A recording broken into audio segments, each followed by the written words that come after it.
Everyone, तो देखते हैं एक बहुत important chapter the portrait of a lady. तो the portrait of a lady के जो राइटर है उनका नाम है Khushwant Singh and is no doubtly one of the bestest writer that we have in Indian literature because you can search his writing on Google. He have done or he have written most famous and like go to relatable topic with the audiences, and that is what make Kushwant Singh go read in school so much because हम बच्चे दिल के सच्चे खुशवंत जी से अच्छे उनसे मिल के रहेंगे. वो थोड़ा सा ट्राई किया. आई नो, चलो जो भी है. Let's see the chapter now, right? So the portrait of a lady is all about a grandmother of Kushwant Singh. Yes, the writer himself has written about his grandmother. So this story is gonna be revolving around all this topic. तो इनके जो grand mother होती हैं खुशवंत सिंह की, तो ये क्या होता है ना कि ये बचपन से ही इनके मम्मी पापा क्योंकि जॉब में होते हैं तो इनके मम्मी पापा सिटी में रहते हैं. और ये खुशवंत सिंह जो है ना, क्योंकि ये प्राइमरी स्कूल में होते हैं तो ये अपनी ग्रैंड मदर के साथ अपने गांव में होते हैं. ठीक है, तो प्राइमरी स्कूल में you can have the best quality of education in गांव, in rural area as well. It's not necessary to go to the city and have that. It's good if you go to the city, but in village also there's a suffice knowledge for primary education. So basically कहने का मतलब ये है, खुशवंत सिंह अपने दादी माँ के साथ गांव में रहते थे और उनके पेरेंट्स रहते थे सिटी में. तो बचपन से इनकी परवरिश, स्कूल भेजना, मतलब इनका एक एक काम, इनको स्कूल छोड़ कर आना, स्कूल से ले कर आना, सुबह का नाश्ता, दोपहर का खाना, रात का खाना, सब कुछ इनकी मतलब हर काम में इनकी दादी इंगेज होती थी.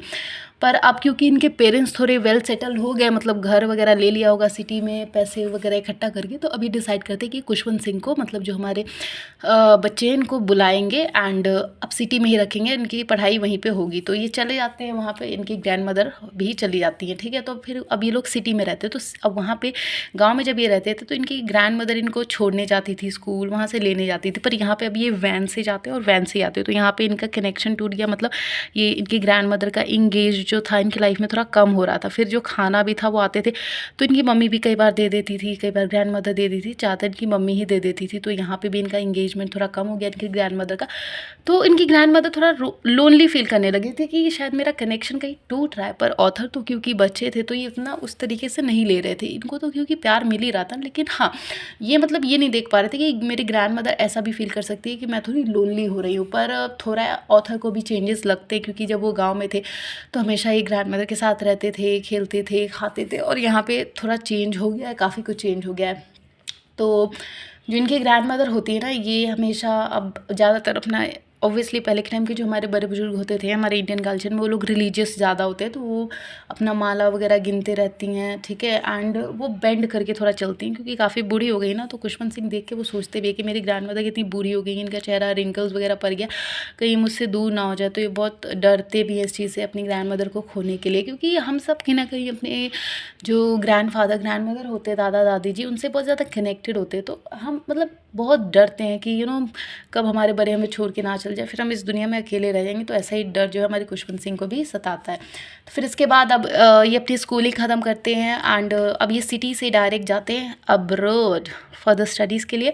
अब्रॉड, फॉरेन, बाहर, इंडिया से बाहर जाके पढ़ना, तो बाहर जाते अपनी पढ़ाई के लिए. तो अब तो देखिए गाँव से शहर आए थे ये लोग, तो थोड़ा इंगेजमेंट कम हुआ इनके लाइफ में इनकी दादी माँ का. अब तो बिल्कुल ही कम हो गया. तो जब ये जा रहे थे तो यहाँ पे अगर आप नोटिस करेंगे तो ये कुछ कुछ माई मदर एट 66 की तरह ही ये स्टोरी है. वहाँ पे था कि वो वहाँ पे एक वुमेन अपनी स्टोरी बता रही थी अपनी मम्मी से रिलेटेड, और यहाँ पे खुशवंत सिंह अपनी ग्रैंड मदर से रिलेटेड बता रहे. But there is similarity in both the stories.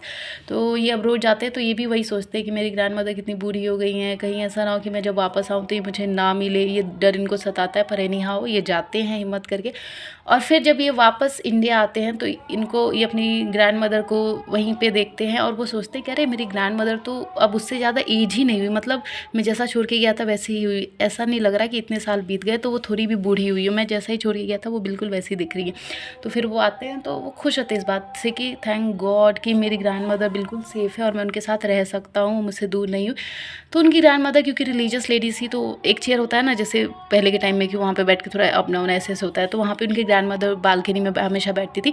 वहाँ पे जो स्पैरोज़ एंड बर्ड्स थे उनको घेर लेती थी जब भी वो पूजा पाठ करती थी. तो हमेशा का ये रिचुअल था. तो जब खुशवंत सिंह इंडिया आ गया अब्रोड से बाहर, तो वो देखते थे, तो फिर अब वो उनके साथ भी बैठते थे, अपनी ग्रैंड मदर के साथ, तो वो कहते थे कि ये स्पैरोज़ आपके पास क्यों आके बैठी थी? वो कहती है कि शायद ये जो भक्ति मैं कर रही हूँ इसलिए। तो फिर अब उसी के एक दिन मतलब जिस दिन आते हैं वो, तो वो शाम में, क्योंकि उनकी ग्रैंड मदर दिन भर पूजा पाठ करती रहती थी, पर जिस दिन खुशवंत सिंह वापस आए थे इंडिया, उस दिन वो नहीं उन्होंने शाम में किया। वो बैंड नहीं होता, ढोलक वगैरह बजा रही थी पड़ोसियों से, नेबर से मांग के। एंड उन्होंने कहा कि मैं आज का पूजा पाठ का जो मतलब आज मैं जो छोड़ी वो कल कर लूँगी। जैसे हमारे में भी मतलब नमाज़ वगैरह होती है, कज़ा हो जाती है, तो लाइक नेक्स्ट डे आप भर सकते हैं जब भर सकते हैं।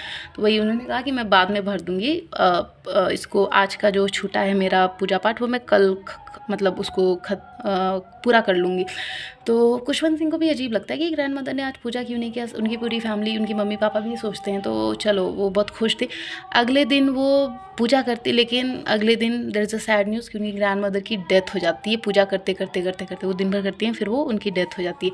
तो वही फिर वो जो स्पैरोज़ होती हैं वहाँ पे आके उनको घेर लेती हैं। जब उनकी बॉडी वहाँ से चली जाती है तो फिर उनकी मम्मी जो है, जैसे कि ग्रैंड मदर उनको दाना डाल देती थी, तो उनकी मम्मी खुशवंत सिंह की मम्मी भी उन स्पैरोज़ एंड बर्ड्स को दाना डालती है, लेकिन वो दाना बिल्कुल नहीं खाती, वो जैसे का तैसे ही रहता है। फिर अगले दिन वो साफ़ करती हैं, तो वो सोचती भी हैं कि ऐसा क्यों हुआ। तो फिर समझ में आया कि जो उनके रिलीजियस उनका प्यार था, उससे वो स्पैरोज़ एंड बर्ड्स उनके लिए आके बैठती थी, ना कि उन लोगों के लिए। और हमेशा ही चहल पहल करती थी, लेकिन उस दिन वो बहुत ज़्यादा शांत थी। तो ये दिखाता है कि कैसे जो हमारे ऑथर है वो अपने ग्रैंड मदर से कितने कनेक्टेड थे, एंड कैसे उनको खोने का डर था, कैसे उनकी स्टडीज़ की वजह से उनसे दूर होते रहे, है ना।